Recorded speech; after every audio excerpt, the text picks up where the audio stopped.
धन्यवाद माननीय प्रधानमंत्री जी। आज इस अवसर पर हम आपका हृदय से आभार व्यक्त करना चाहते हैं। ये केवल आपका और हमारी सशस्त्र सेना के शौर्य और पराक्रम का नतीजा है कि हमारे देश पर उठने वाली हर बुरी नजर को ऑपरेशन सिंदूर द्वारा मुंह तोड़ जवाब दिया गया, जिससे दुश्मन को घुटनों पर ला दिया। माननीय प्रधानमंत्री जी, पूरा देश और विशेषकर जम्मू कश्मीर के लोग तहे दिल से आपके कृतज्ञ हैं। माननीय प्रधानमंत्री जी, अब विनम्र निवेदन है, ये वो लम्हा है जिसका आप सबको बेसब्री से इंतजार है। विनम्र निवेदन है माननीय प्रधानमंत्री जी से कि वो अपने आशीष वचनों से हमारा मार्गदर्शन करें। आपकी जोरदार तालियों के बीच हमारे माननीय सर्वप्रिय नेता माननीय प्रधानमंत्री Narendra Modi ji.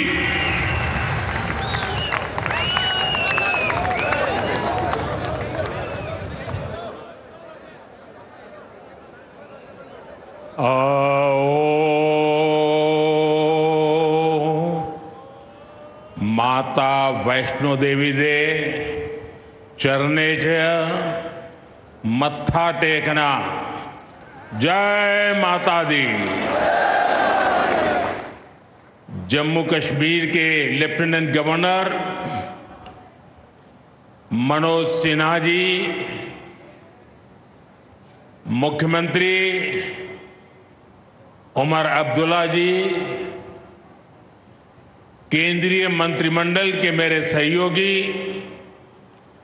Ashwini Vaishnaw ji, Jitendra Singh, V Somanna ji, deputy CM Surendra Kumar जी,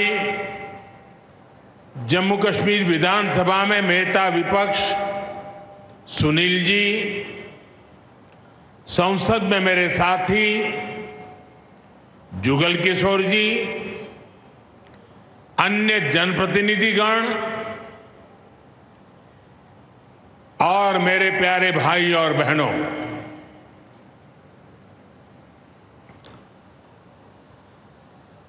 वीर जोरावर सिंह जी की ये भूमि है। मैं धरती को प्रणाम करता हूं। साथियों, आज का ये कार्यक्रम भारत की एकता और भारत की इच्छा शक्ति का विराट उत्सव है।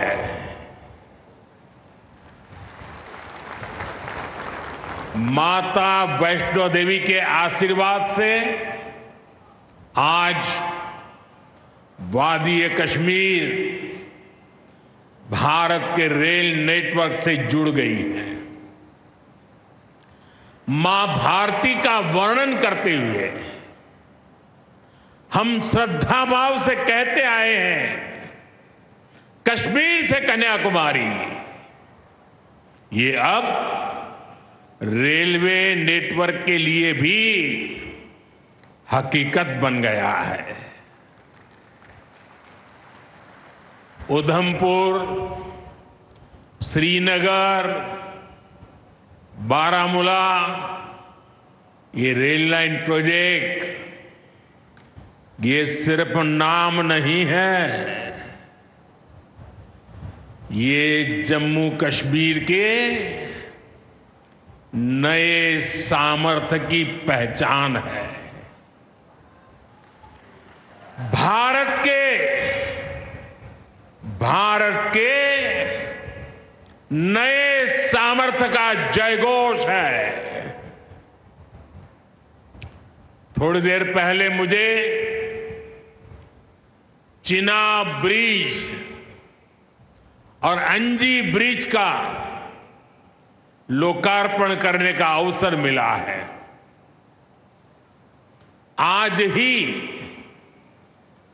2 नई वंदे भारत ट्रेनें जम्मू कश्मीर को मिली है। यहां जम्मू में नए मेडिकल कॉलेज का शिलान्यास हुआ है। 46,000 करोड़ रुपए के प्रोजेक्ट्स जम्मू और कश्मीर के विकास को नई गति देंगे। मैं आप सभी लोगों को विकास के नए दौर के लिए बहुत बहुत बधाई देता हूं। साथियों, जम्मू कश्मीर की अनेक पीढ़ियां रेल कनेक्टिविटी का सपना देखते देखते गुजर गई। मैं कल सीएम उमर अब्दुल्ला जी का एक बयान देख रहा था और अभी भाषण में भी बताया। वो भी बोले थे कि जब वो 7वीं 8वीं में पढ़ते थे तब से इस प्रोजेक्ट को पूरा होने का इंतजार कर रहे थे। आज जम्मू कश्मीर के लाखों लोगों का सपना पूरा हुआ है। और ये भी हकीकत है, जितने अच्छे काम है ना वो मेरे लिए ही बाकी रहे हैं। साथियों, ये हमारी सरकार का सौभाग्य है कि इस प्रोजेक्ट ने हमारे कार्यकाल में गति पकड़ी और हमने इसे पूरा करके दिखाया। बीच में कोविड के कालखंड के कारण भी अनेक मुसीबतें आई, लेकिन हम डटे रहे। साथियों, रास्ते में आने जाने की मुश्किलें, मौसम की परेशानी, लगातार पहाड़ों से गिरते पत्थर, ये प्रोजेक्ट पूरा करना मुश्किल था, चुनौतीपूर्ण था। लेकिन हमारी सरकार ने चुनौती को ही चुनौती देने का रास्ता चुना है।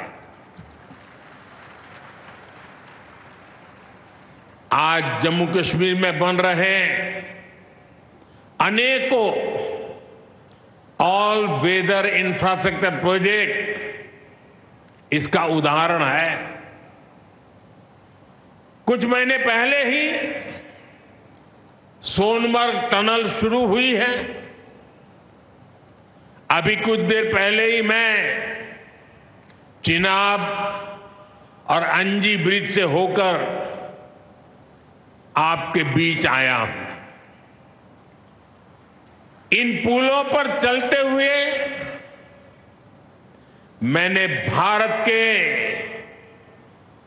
बुलंद इरादों को, हमारे इंजीनियर्स, हमारे श्रमिकों के हुनर और हौसले को जिया है। चिनाब ब्रिज दुनिया का सबसे ऊंचा रेलवे आर्च ब्रिज है। लोग फ्रांस में, पेरिस में एफिल टावर देखने के लिए जाते हैं और ये ब्रिज एफिल टावर से भी बहुत ऊंचा है। अब लोग चिनाब ब्रिज के जरिए कश्मीर देखने तो जाएंगे ही, ये ब्रिज भी अपने आप में एक आकर्षक टूरिस्ट डेस्टिनेशन बनेगा। सब लोग सेल्फी पॉइंट पर जाकर के सेल्फी निकालेंगे। हमारा अंजी ब्रिज भी इंजीनियरिंग का बेहतरीन नमूना है। ये भारत का पहला केबल सपोर्टेड रेलवे ब्रिज है। ये दोनों ब्रिज सिर्फ ईंट, सीमेंट, स्टील और लोहे के ढांचे नहीं है। ये पीर पंजाल की दुर्गम पहाड़ियों पर खड़ी भारत की शक्ति का जीवंत प्रतीक है। ये भारत के उज्जवल भविष्य की सिंह गर्जना है। ये दिखाता है विकसित भारत का सपना जितना बड़ा है उतना ही बुलंद हमारा हौसला है, हमारा सामर्थ्य है। और सबसे बड़ी बात, नेक इरादा है, अपार पुरुषार्थ है। साथियों, चिनाब ब्रिज हो या फिर अंजी ब्रिज, ये जम्मू की और कश्मीर की दोनों क्षेत्रों की समृद्धि का जरिया बनेंगे। इससे टूरिज्म तो बढ़ेगा ही, इकोनॉमी के दूसरे सेक्टर्स को भी लाभ होगा। जम्मू और कश्मीर की रेल कनेक्टिविटी दोनों क्षेत्रों के कारोबारियों के लिए नए अवसर बनाएगी। इससे यहां की इंडस्ट्री को गति मिलेगी। अब कश्मीर के सेब कम लागत में देश के बड़े बाजारों तक पहुंच पाएंगे और समय पर पहुंच पाएंगे। सूखे मेवे हो या पश्मीना शॉल, यहां का हस्तशिल्प अब आसानी से देश के किसी भी हिस्से तक पहुंच पाएगा। इससे जम्मू कश्मीर के लोगों को देश के दूसरे हिस्सों में आना जाना भी बहुत आसान होगा। साथियों, मैं यहां संगलदान के एक स्टूडेंट का अखबार में कमेंट पढ़ रहा था। उस स्टूडेंट ने कहा कि उसके गांव के उन्हीं लोगों ने अब तक ट्रेन नहीं देखी थी जो गांव से बाहर गए थे। गांव के ज्यादातर लोगों ने ट्रेन का सिर्फ वीडियो ही देखा था। उन्हें अब तक यकीन ही नहीं हो रहा कि असली ट्रेन उनकी आंखों के सामने गुजरेगी। मैंने ये भी पढ़ा कि बहुत से लोग ट्रेनों के आने जाने का टाइम याद कर रहे हैं। एक और बिटिया ने बड़ी अच्छी बात कही। उस बिटिया ने कहा, अब मौसम तय नहीं करेगा कि रास्ते खुलेंगे या बंद रहेंगे। अब ये नई ट्रेन सेवा हर मौसम में लोगों की मदद करती रहेगी। साथियों, जम्मू कश्मीर मां भारती का मुकुट है। ये मुकुट एक से बढ़कर एक खूबसूरत रत्नों से जड़ा हुआ है। ये अलग अलग रत्न जम्मू कश्मीर का सामर्थ्य है। यहां की पुरातन संस्कृति, यहां के संस्कार, यहां की आध्यात्मिक चेतना, प्रकृति का सौंदर्य, यहां की जड़ी बूटियों का संसार, फलों और फूलों का विस्तार यहां के युवाओं में, आप लोगों में जो टैलेंट है वो मुकुट मणि की तरह चमकता है। साथियों, आप भली भांति जानते हैं, मैं दशकों से जम्मू और कश्मीर आता जाता रहा। इंटीरियर इलाकों में मुझे जाने का, रहने का अवसर मिला है। मैंने इस सामर्थ्य को लगातार देखा है, महसूस किया है, और इसलिए मैं पूरे समर्पण भाव के साथ जम्मू कश्मीर के विकास में जुटा हूं। साथियों, जम्मू कश्मीर भारत की शिक्षा और संस्कृति का गौरव रहा है। आज भारत दुनिया के बड़े नॉलेज हब में से एक हमारा जम्मू कश्मीर बन रहा है, तो इसमें जम्मू कश्मीर की भागीदारी भी भविष्य में भी बढ़ने वाली है।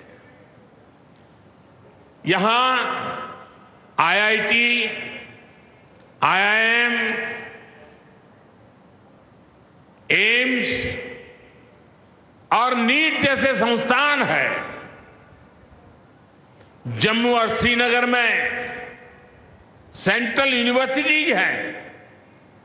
जम्मू और कश्मीर में रिसर्च इकोसिस्टम का भी विस्तार हो रहा है। साथियों, यहां पढ़ाई के साथ साथ दवाई के लिए भी अभूतपूर्व काम हो रहा है। बीते कुछ सालों में ही 2 स्टेट लेवल के कैंसर संस्थान बने हैं। पिछले 5 वर्षों में यहां 7 नए मेडिकल कॉलेज शुरू किए गए हैं। आप भी जानते हैं, जब मेडिकल कॉलेज खुलता है तो उससे मरीजों के साथ ही उस क्षेत्र के युवाओं को भी सबसे ज्यादा फायदा मिलता है। जम्मू कश्मीर में अब एमबीबीएस की सीटों की संख्या 500 से बढ़कर 1300 तक पहुंच गई है। मुझे खुशी है कि अब रियासी जिले को भी नया मेडिकल कॉलेज मिलने जा रहा है। Shri Mata Vaishno Devi institute of medical excellence, ये आधुनिक अस्पताल तो है, ये दान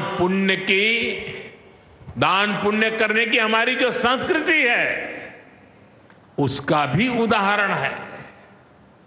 इस मेडिकल कॉलेज को बनाने में जो राशि लगी है उसके लिए भारत के कोने कोने से माता वैष्णो देवी के चरणों में आने वाले लोगों ने दान दिया हुआ है। मैं श्री माता वैष्णो देवी श्राइन बोर्ड को, उनके अध्यक्ष मनोज जी को इस पवित्र कार्य के लिए बहुत बहुत शुभकामनाएं देता हूं। इस अस्पताल की क्षमता भी 300 बेड से बढ़कर 500 बेड की जा रही है। कटरा में माता वैष्णो देवी के दर्शन करने आने वाले लोगों को भी इससे बहुत सहूलियत रहने वाली है। साथियों, केंद्र में भाजपा एनडीए की सरकार को अब 11 साल हो रहे हैं। ये 11 साल गरीब कल्याण के नाम समर्पित रहे हैं। प्रधानमंत्री आवास योजना से 4 करोड़ गरीबों का पक्के घर का सपना पूरा हुआ है। उज्ज्वला योजना से 10 करोड़ रसोइयों, उसमें धुएं का अंत हुआ है। हमारी बहनों को, बेटियों को उनकी सेहत की रक्षा हुई है। आयुष्मान भारत योजना से 50 करोड़ गरीबों को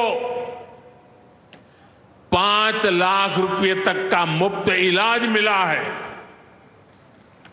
प्रधानमंत्री गरीब कल्याण अन्न योजना से हर थाली में भरपेट अनाज सुनिश्चित हुआ है।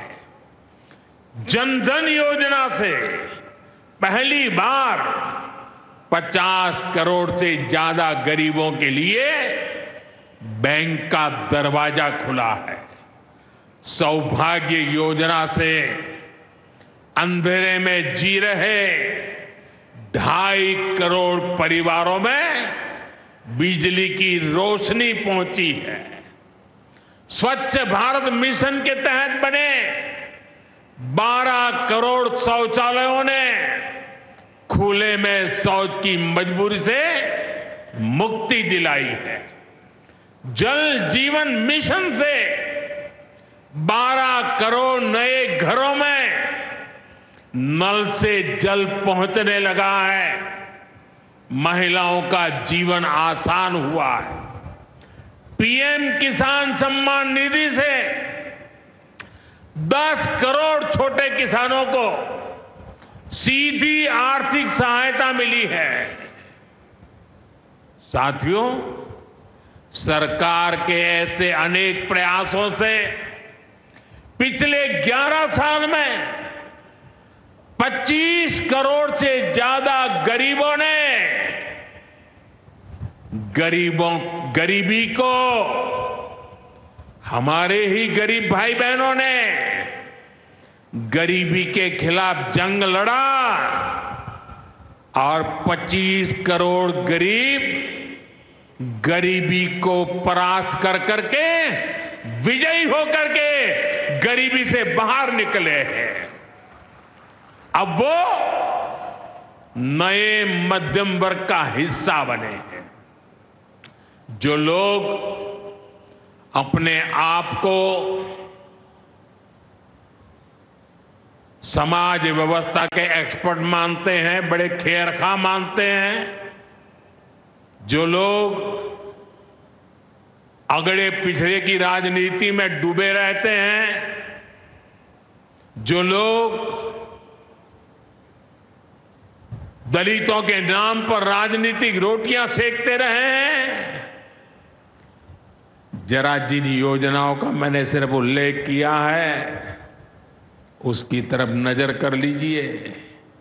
कौन लोग हैं जिनको ये सुविधाएं मिली हैं?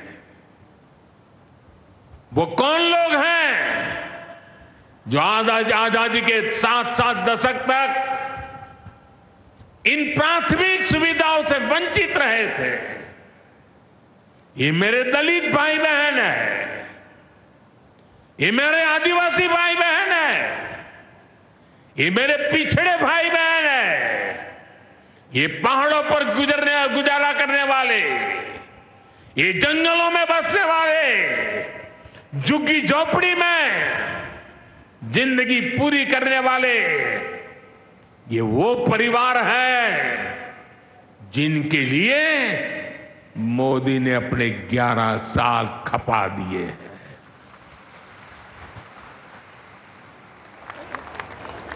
केंद्र सरकार का प्रयास है कि गरीबों को, नए मध्यम वर्ग को ज्यादा से ज्यादा ताकत दे। 1 रैंक 1 पेंशन हो, 12 लाख रुपए तक की सैलरी को टैक्स फ्री करना हो, घर खरीदने के लिए आर्थिक सहायता देना हो, सस्ती हवाई यात्रा के लिए मदद देनी हो, हर तरह से सरकार गरीब और मध्यम वर्ग के साथ कंधे से कंधा मिलाकर चल रही है। साथियों, गरीबों को गरीबी से मुक्ति पाने के लिए उनका मदद करना, लेकिन ईमानदारी से जीने वाले, देश के लिए समय समय पर टैक्स देने वाले मध्यम वर्ग की ताकत बढ़ाना, इसके लिए भी आजादी में पहली बार इतना काम हुआ है जो हमने करके दिखाया है।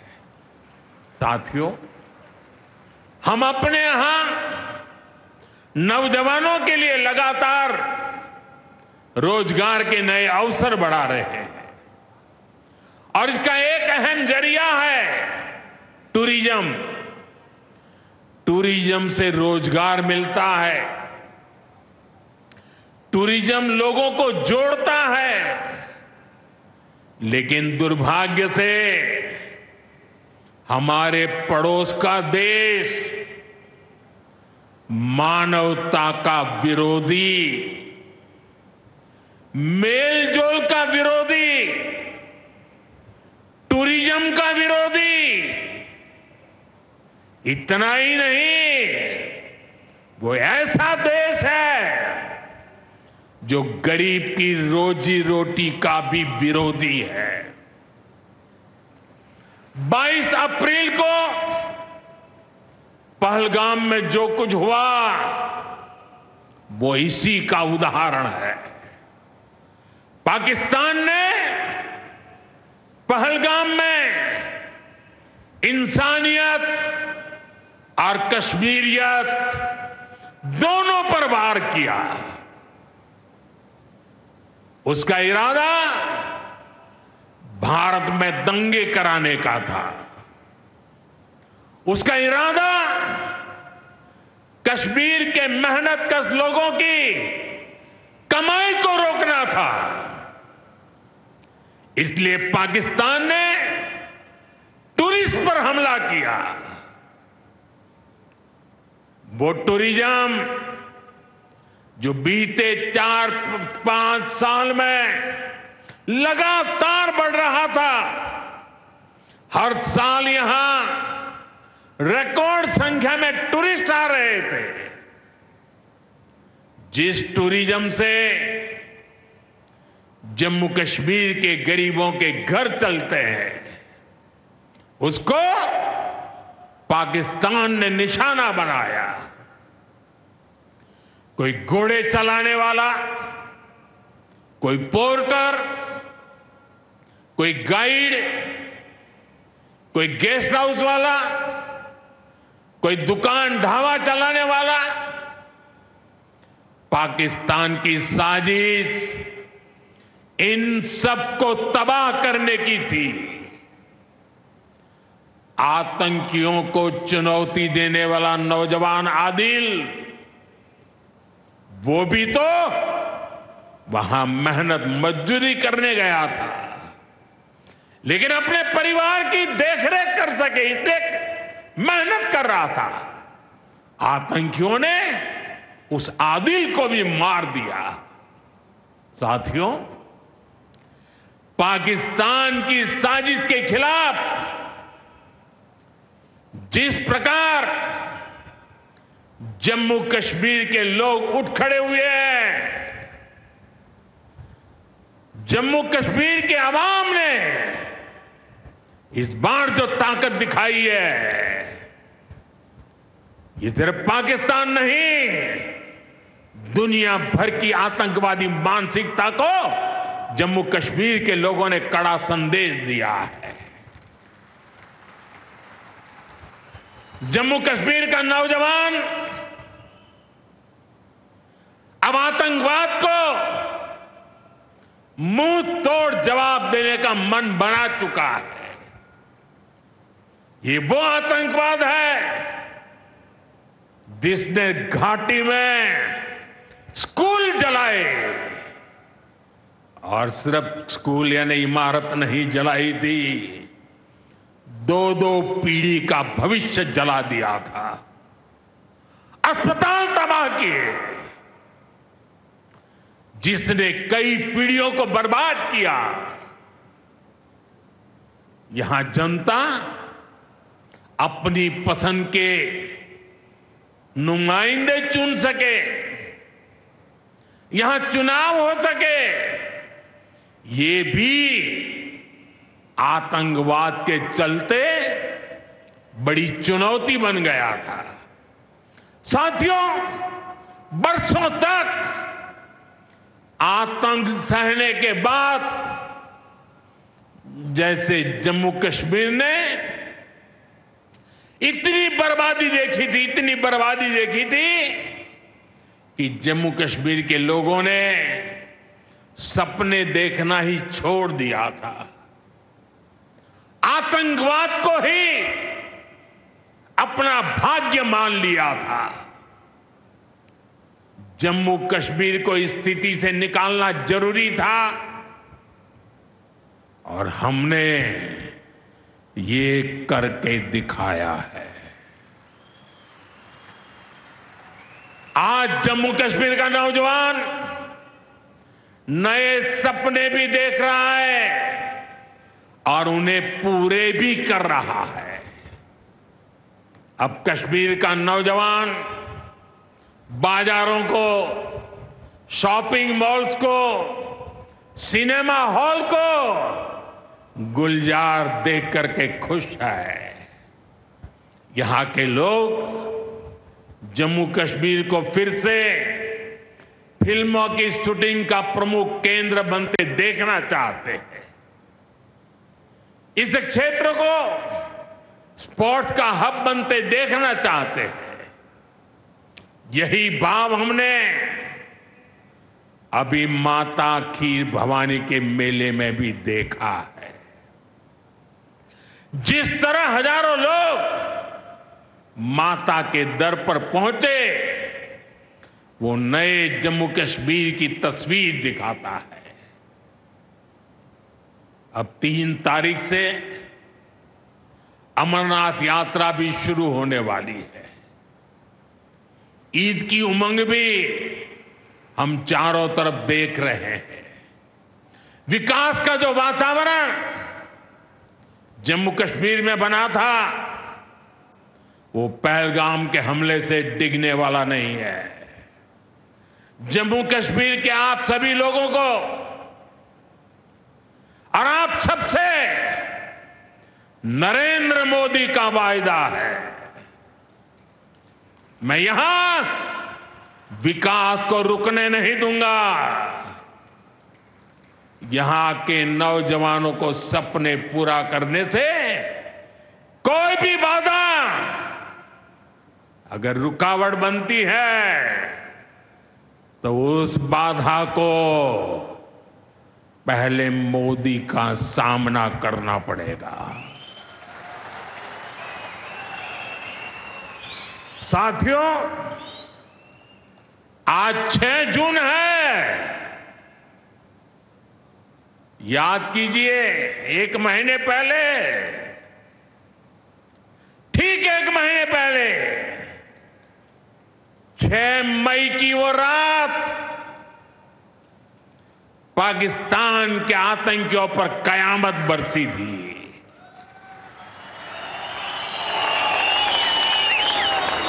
अब पाकिस्तान कभी भी ऑपरेशन सिंदूर का नाम सुनेगा तो उसे अपनी शर्मनाक शिकस्त याद आएगी। पाकिस्तानी फौज और आतंकियों ने कभी सोचा नहीं था कि भारत पाकिस्तान में सैकड़ों किलोमीटर अंदर जाकर के आतंकवादियों पर इस तरह वार करेगा। बरसों की मेहनत से उन्होंने आतंकी जो इमारतें बनाई थी वो कुछ ही मिनटों में खंडहर में बदल गई है।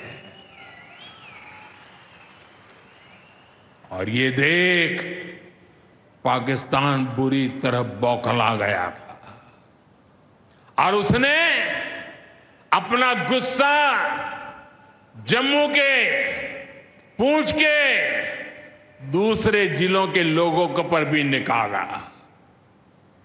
पूरी दुनिया ने देखा कि पाकिस्तान ने कैसे यहां घर उजाड़े, बच्चों पर गोले फेंके, स्कूल अस्पताल तबाह किए, मंदिर मस्जिद गुरुद्वारों पर शेलिंग की।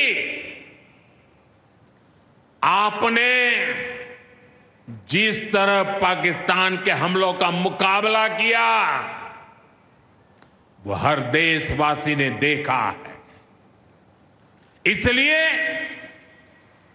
अपने परिवारजनों ने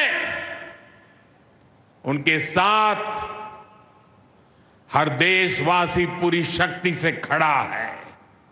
साथियों, जिन लोगों की क्रॉस बॉर्डर फायरिंग में मृत्यु हुई है, उनके परिवार के सदस्य को कुछ दिन पहले ही नियुक्ति पत्र सौंपे गए हैं। शेलिंग से प्रभावित 2000 से ज्यादा परिवारों की तकलीफ भी हमारी अपनी तकलीफ है। इन परिवारों को शेलिंग के बाद अपने घर की मरम्मत के लिए आर्थिक मदद दी गई थी। अब केंद्र सरकार ने ये तय किया है कि इस मदद को और बढ़ाया जाए। आज के इस कार्यक्रम में मैं इसकी भी जानकारी आपको देना चाहता हूं। साथियों, जिन घरों में बहुत ज्यादा नुकसान हुआ है उन्हें अब 2 लाख रुपए, और जो घर आंशिक रूप से क्षतिग्रस्त हुए उन्हें 1 लाख रुपए की सहायता अलग से दी जाएगी, अतिरिक्त दी जाएगी। यानी अब उन्हें पहली बार की मदद के बाद ये एक्स्ट्रा धनराशि मिलेगी। साथियों, हमारी सरकार बॉर्डर किनारे बसे लोगों को देश का प्रथम प्रहरी मानती है। बीते दशक में सरकार ने बॉर्डर के जिलों में विकास और सुरक्षा के लिए अभूतपूर्व काम किया है। इस दौरान करीब 10,000 नए बंकर्स बनाए गए हैं। इन बंकरों ने ऑपरेशन सिंदूर के बाद बने हालात में लोगों का जीवन बचाने में बड़ी मदद की है। मुझे बताते हुए खुशी है कि जम्मू और कश्मीर डिवीजन के लिए 2 बॉर्डर बटालियन बनाई गई है। 2 वुमेन बटालियन बनाने का भी काम पूरा कर लिया गया है। साथियों, हमारा जो इंटरनेशनल बॉर्डर है उसके पास जो बहुत दुर्गम इलाके हैं वहां भी सैकड़ों करोड़ रुपया खर्च करके नया इंफ्रा बनाया जा रहा है। कठुआ से जम्मू हाईवे को 6 लेन का एक्सप्रेसवे बनाया जा रहा है।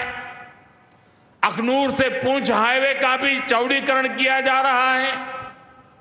वाइब्रेंट विलेज प्रोग्राम के तहत भी बॉर्डर के गांवों में विकास के काम को और गति दी जा रही है। जम्मू कश्मीर के 400 ऐसे गांव जहां ऑल वेदर कनेक्टिविटी नहीं थी, उन्हें 1800 किलोमीटर की नई सड़कें बिछाकर जोड़ा जा रहा है। इस पर भी सरकार 4,200 करोड़ रुपए से ज्यादा खर्च करने जा रही है। साथियों, आज मैं जम्मू कश्मीर के आप लोगों से, खासकर यहां के नौजवानों से एक विशेष आग्रह भी करने आया हूं। और जम्मू कश्मीर की धरती से मैं देश को भी आग्रह करना चाहता हूं। आपने देखा है कि कैसे ऑपरेशन सिंदूर ने आत्मनिर्भर भारत की ताकत दिखाई है। आज दुनिया भारत के डिफेंस इकोसिस्टम की चर्चा कर रही है और इसके पीछे एक ही कारण है, हमारी सेनाओं का मेक इन इंडिया पर भरोसा। सेनाओं ने जो कर दिखाया, अब वही हर भारतवासी को दोहराना है। इस साल के बजट में हमने मिशन मैन्युफैक्चरिंग की घोषणा की है। इस मिशन के तहत सरकार मैन्युफैक्चरिंग को नई उड़ान देने का काम कर रही है। मैं जम्मू कश्मीर के युवाओं से कहूंगा, आइए इस मिशन का हिस्सा बनिए। देश को आपकी आधुनिक सोच चाहिए, देश को आपके इनोवेशन की जरूरत है। आपके आइडिया, आपकी स्किल भारत की सुरक्षा को, भारत की अर्थव्यवस्था को नई ऊंचाई देंगे। पिछले 10 वर्षों में भारत एक बड़ा डिफेंस एक्सपोर्टर बना है। अब हमारा लक्ष्य है दुनिया के टॉप डिफेंस एक्सपोर्टर्स में भारत का नाम भी शामिल हो। इस लक्ष्य की ओर हम जितना तेजी से बढ़ेंगे, उतनी ही तेजी से भारत में रोजगार के लाखों नए अवसर पैदा होंगे। साथियों, हमें एक और संकल्प लेना है, जो सामान भारत में बना हो, जिसमें हमारे देशवासियों का पसीना लगा हो, हम सबसे पहले उसे ही खरीदें। और यही राष्ट्रभक्ति है, यही राष्ट्र की सेवा है। सीमा पर हमें हमारी सेनाओं का मान बढ़ाना है और बाजार में हमें मेड इन इंडिया का गौरव बढ़ाना है। साथियों, एक सुनहरा और उज्जवल भविष्य जम्मू कश्मीर का इंतजार कर रहा है। केंद्र सरकार और यहां की सरकार मिलकर विकास के कार्यों में जुटे हैं, एक दूसरे को सहयोग कर रहे हैं। शांति और खुशहाली के जिस रास्ते पर हम आगे बढ़ रहे हैं, हमें उसे लगातार मजबूत करना है। मां वैष्णो देवी के आशीर्वाद से विकसित भारत, विकसित जम्मू कश्मीर का संकल्प सिद्धि तक पहुंचे, इसी कामना के साथ आप सभी को फिर से ये ढेर सारे विकास के प्रोजेक्ट के लिए और एक से बढ़कर एक शानदार प्रोजेक्ट के लिए मैं बहुत बहुत बधाई देता हूं। दोनों मुट्ठी बंद करके पूरी ताकत से मेरे साथ बोलिए, भारत माता की। आवाज हिंदुस्तान के हर कोने में गूंजनी चाहिए। भारत माता की, भारत माता की, भारत माता की, भारत माता की। बहुत बहुत धन्यवाद। কাশ্মীরের প্রধানমন্ত্রীর বক্তব্য আপনারা শুনছিলেন। সব বিশ্বের সবচেয়ে উঁচু রেল সেতু চেনাব ব্রিজের উদ্বোধনে প্রধানমন্ত্রীর বক্তব্যে শোনার জন্যই কাশ্মীরের প্রচুর সাধারণ মানুষ তারা উপস্থিত ছিলেন। ফের পাকিস্তানকে নিশানা করেছেন নরেন্দ্র মোদী। মুখের ওপর ভারত কিভাবে জবাব দিয়েছে সেই বক্তব্য তার মুখ থেকে আবারও আজকে শোনা গেল। দেশে যেভাবে হিংসা ছড়ানোর চেষ্টা করেছিল পাকিস্তান, ভারত তা প্রতিহত করেছে। অপারেশন সিঁদুরের মাধ্যমে উপযুক্ত জবাব দিয়েছে ভারত, বলছিলেন নরেন্দ্র মোদী। বাংলার আওয়াজ, বাঙালির আবেগ, জি 24 ঘন্টা।